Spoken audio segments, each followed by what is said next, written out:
At some point in your 20s, you'll hear this sentence: just focus on increasing your income. It sounds responsible, almost comforting, like a clear rule in a confusing decade. And it's dangerously incomplete. Because your 20s don't just shape how much money you make, they shape how fragile or resilient your entire life becomes, long before the salary shows up, long before the promotions, long before anyone calls you successful. Most people only realize this later, in their 30s, sometimes their 40s, when changing direction suddenly feels expensive. Not emotionally, financially. This isn't a motivational speech, it's an explanation of what's quietly being built underneath your paycheck and why your 20s shape far more than your income ever will. Right now, because something strange is happening. People in their 20s are more educated than any generation before them. They earn more on paper than previous generations did at the same age. More degrees, more certifications, more job titles, and yet they feel stuck, delayed, financially anxious, always behind a finish line that keeps moving. Not broke, but not free either. That feeling isn't accidental. It comes from a misunderstanding of how money, time, and life systems actually work together. So let's start simple. Income is a flow. It comes in, it goes out. That's all it is. Your 20s, however, are when you build the structure that decides where that flow leaks, where it compounds, and where it quietly disappears. Most people confuse motion with progress here. A higher salary feels like winning. It feels like proof. But without the right structure underneath, it just increases speed in the wrong direction. You move faster, but not forward. Here's the part nobody explains clearly.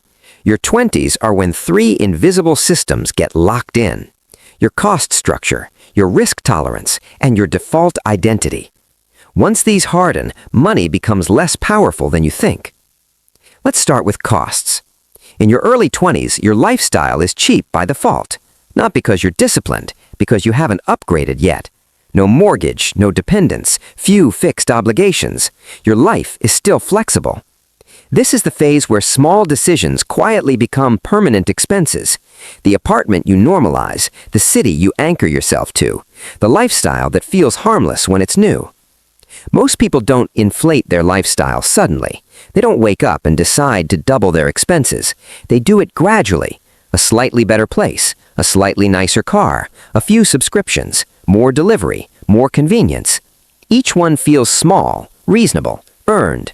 Together, they harden your monthly floor. And once your cost of living solidifies, income stops creating freedom. It just maintains the machine. This is why two people earning the same salary can live in completely different realities. One can walk away from a bad job. The other can't miss a paycheck. One can tolerate uncertainty. The other feels constant pressure. The difference wasn't income, it was structure, built years earlier. Now let's talk about risk. Your 20s are the cheapest decade of your life to make mistakes. That's not inspirational, that's math. When you're 25, a bad decision costs time. When you're 35, it costs momentum. When you're 45, it costs stability. The financial system quietly rewards people who take intelligent risks early and punishes those who delay them. Trying something uncertain in your 20s doesn't threaten a mortgage. It doesn't disrupt children's lives. It doesn't unravel decades of commitments. Failure is inconvenient, but survivable. And here's the irony. Most people take the least risk when it's cheapest and the most risk when it's expensive. They play it safe early, lock in comfort, chase predictability, then feel forced into desperate moves later. That's not because they're reckless, it's because no one explained the timing. Risk isn't about bravery, it's about when failure is affordable. Your 20s are that window. Now comes the part that matters even more: identity. This is the most underestimated force in personal finance. In your 20s, you aren't just choosing jobs, you're choosing what kind of person you default into being. The one who avoids discomfort or the one who tolerates uncertainty. The one who optimizes for appearances or the one who optimizes for leverage. The one who reacts to systems or the one who understands them. The financial system responds differently to each. Income rewards effort, but leverage rewards positioning, and positioning is mostly set before your peak earning years even begin. This is why chasing salary alone often feels disappointing, because income grows linearly, but identity compounds.